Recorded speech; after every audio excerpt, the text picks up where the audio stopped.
Tonight's story is a gentle one. Through its quiet rhythm and soft, rain-soaked memories, your heart may feel a little lighter, your mind a little calmer. Let the sound of the rain carry you to a place where time slows down and emotions speak in whispers. Stay with us here at Sleepy Scrolls, where stories are not just told, they're felt. Let this one wrap around you like a warm shawl and drift with us into the hush of the night.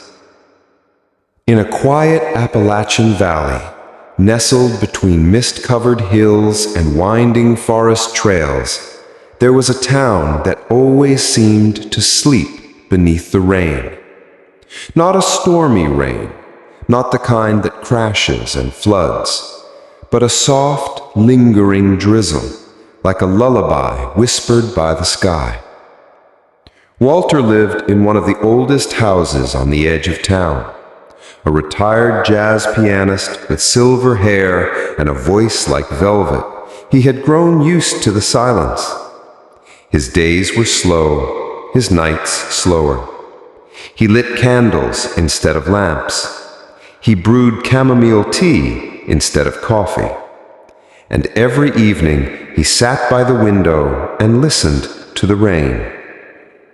The house still held echoes of Mary Ann. She had passed many years ago, but her presence lingered like perfume in the folds of memory.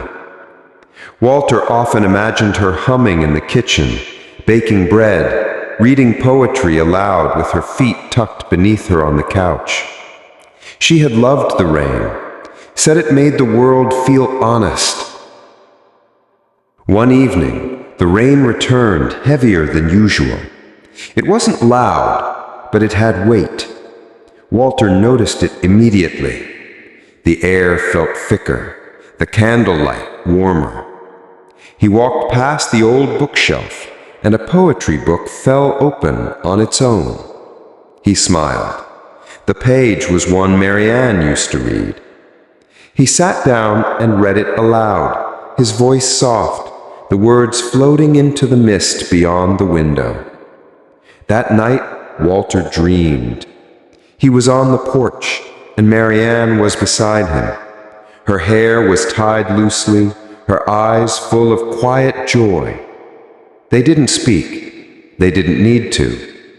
The rain fell gently around them, wrapping the world in softness.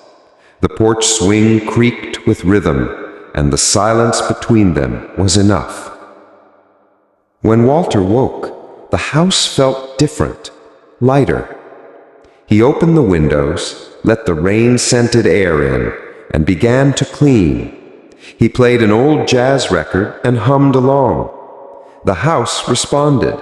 Floorboards sighed, curtains swayed, and the candle flames danced. The rain didn't stop. Days passed, but it wasn't gloomy. It was comforting. Walter sat on the porch, wrapped in a blanket, watching the droplets dance on the leaves. He spoke to the rain sometimes, and it seemed to answer in rhythm. The town around him remained quiet, but inside his heart, something had stirred. One afternoon, he read aloud from Mary Ann's favorite book. The wind turned the pages gently, and the candle beside him flickered in agreement. He read slowly, savoring each word, letting it float into the mist. It felt like a conversation, like she was listening. That night, Walter fell asleep in his armchair. The candle burned low. The rain softened to a whisper. Outside, the town slept. Inside, Walter dreamed, not of loss, but of love that stayed. And the rain, ever faithful, kept watch. Narration.